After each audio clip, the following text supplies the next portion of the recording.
Good morning. This morning's devotional text comes from the Old Testament book of the prophet Isaiah, chapter 60 in its entirety. This is a chapter that is frequently used around Epiphany, and it's filled with references of glory and God's coming. But in order to fully appreciate it, we need to put it in its right context. Chapter 60 falls into a part of the larger work that's referred to as Third Isaiah. Isaiah, as an Old Testament book, actually spans many, many years. And in this section, the people of Israel are actually being allowed to return to their homelands. They've been in exile, the Babylonian exile now, for close to 70 years. And now they get the hope of returning home, the hope of being set free, but they're going home broke. And they're going to a country that has been ravaged. The city is in ruins. The farm fields are a wreck. They have their work cut out for them, and it's going to be a difficult time. They're going to have to try to reestablish their economy. They're going to try to get their agricultural system back up and running. They're going to have to reestablish networks with surrounding nations in order to get trade going so they can export and import.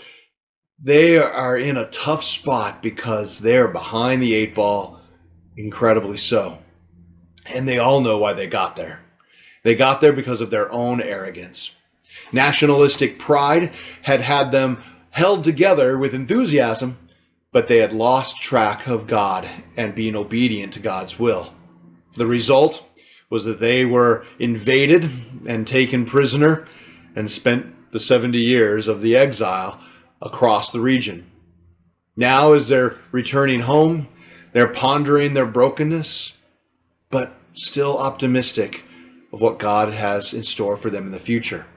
And that's because God has given them a promise of freedom. And that promise has been there in Scripture all along, but when we get to chapter 60, it's as though the writer wants to remind themselves and remind us all of that hope.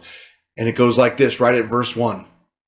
Arise, Jerusalem, let your light shine for all to see, for the glory of the Lord rises to shine on you. God has promised light in the lives of his people, and we get to be recipients of that light. This chapter is full of great imagery, and I encourage you to read it all. It's just full of wonder as the idea of God's light filling our hearts and lives changes everything. At one point it says that there no longer be need for sun and moon. We don't need those external sources of light because God's presence with us will fill our lives with light. And that is the hope that we hold on to. Even though we may be in the midst of a circumstance that is full of, uncertainty. As the people of Israel did not exactly know what the future held for them or how they were going to work their way through this newfound freedom with all of these disadvantages around them, they did know this.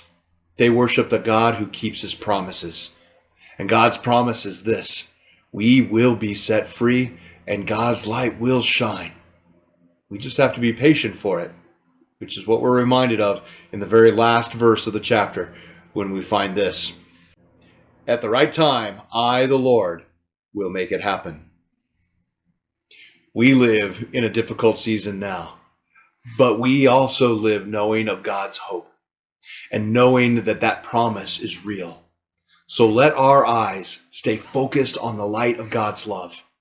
And though we may find ourselves still living with tension, we know that that promise is true, and we can live into that promise now. So hold fast to God's promise, share that love, and let his light shine through you. Have a great day, everyone.